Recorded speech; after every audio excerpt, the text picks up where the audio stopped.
বলতে এখানে যে ধ্যান কোর্স হচ্ছে ষোলডাবা চন্দ্রোদয় বৌদ্ধবিহারে ধ্যান করাচ্ছেন আমরা যতটুকু জানি, এবং অনুশীলনে আপনি সবসময় থাকেন। আপনার অনুভূতিটা যদি একটু শেয়ার করতেন তাহলে আমরা যারা অনলাইনে যারা দেখতেছে অবশ্যই তারা একটু উপকৃত হতো। ধন্যবাদ। ধন্যবাদ বাংলাদেশ বুদ্ধিস্ট টেম্পল ট্রাস্টকে। নিজের সৃষ্ট দুঃখ সমস্যা থেকে উত্তরণের উপায় খুঁজে বের করার উদ্দেশ্য হচ্ছে ধ্যান চর্চা।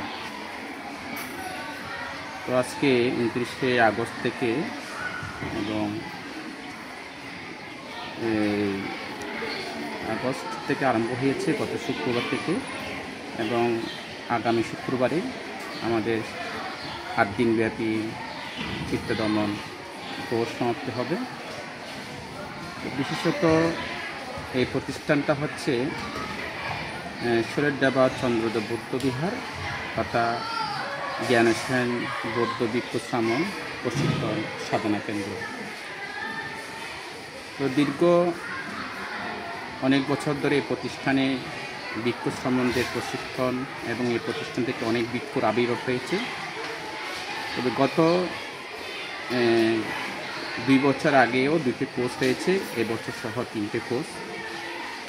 এখানে বিশেষত যিনি সহকারী পরিচালক হিসেবে আছেন এই প্রতিষ্ঠানে, 2টি কুশলবানকে এবং 2টি মঙ্গলবানকে, ওনারা গুরুবান থেকে প্রার্থনা করেছেন যে আপনি বিভিন্ন বিহারে গিয়ে জ্ঞান কর্মশালা প্রদান করেন, তো আমাদের এই প্রতিষ্ঠানও এরকম একটা জ্ঞান কর্মশালা করলে ভালো হয়। তো ওনাদের প্রার্থনায় সদ্য গুরুবানকে অনুমতি দিয়েছে। বিগত 2 বছর হয়েছে খুব সুন্দরভাবে। এই বছরও গত শুক্রবার 29শে আগস্ট থেকে আরম্ভ হয়েছে।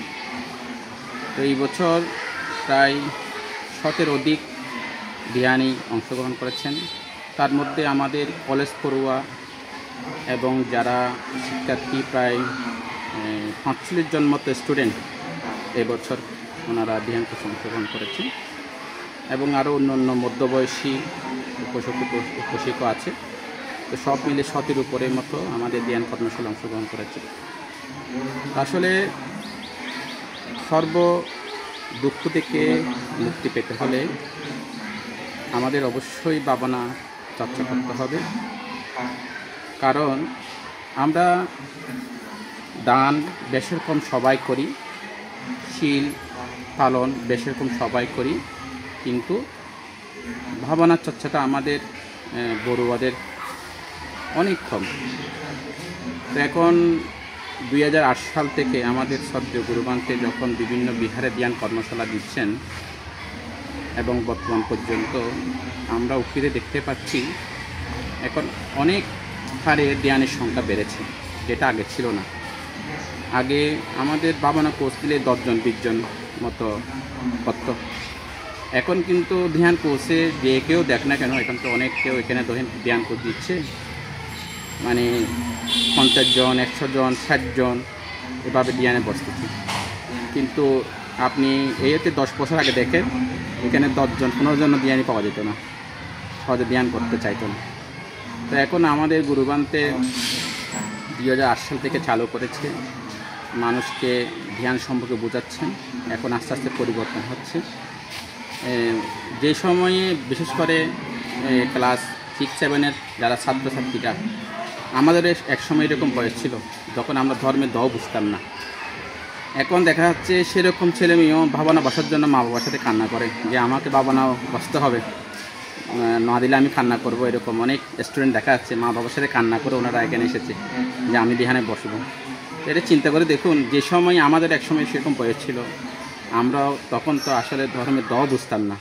এখন বর্তমান যুগে এসে দেখতেছি সেরকম ছেলেও এই বুদ্ধের মূল দর্শন চর্চা করার জন্য ওনার আগ্রহ বেড়েছে। তো এটা আমাদের শ্রদ্ধেয় গুরুবান্তের অবদান। গুরুবান্ত অনেক চেষ্টা করে যাচ্ছে আমাদের উকিয়া এই বৌদ্ধ পল্লীতে, যাতে সকল বৌদ্ধ সম্প্রদায়রা দানশীল ভাবনার মধ্যে এই জীবন কাটাতে পারে। তো ধন্যবাদ বাবু মিশু বড়ুয়াকে যে বুদ্ধিস্ট টেম্পলকে যে আপনি আমাদের অনুষ্ঠানটি সম্প্রচার করছেন। আপনার মঙ্গল কামনা করছি। জগতের সকল প্রাণী সাধু সাধু সাধু।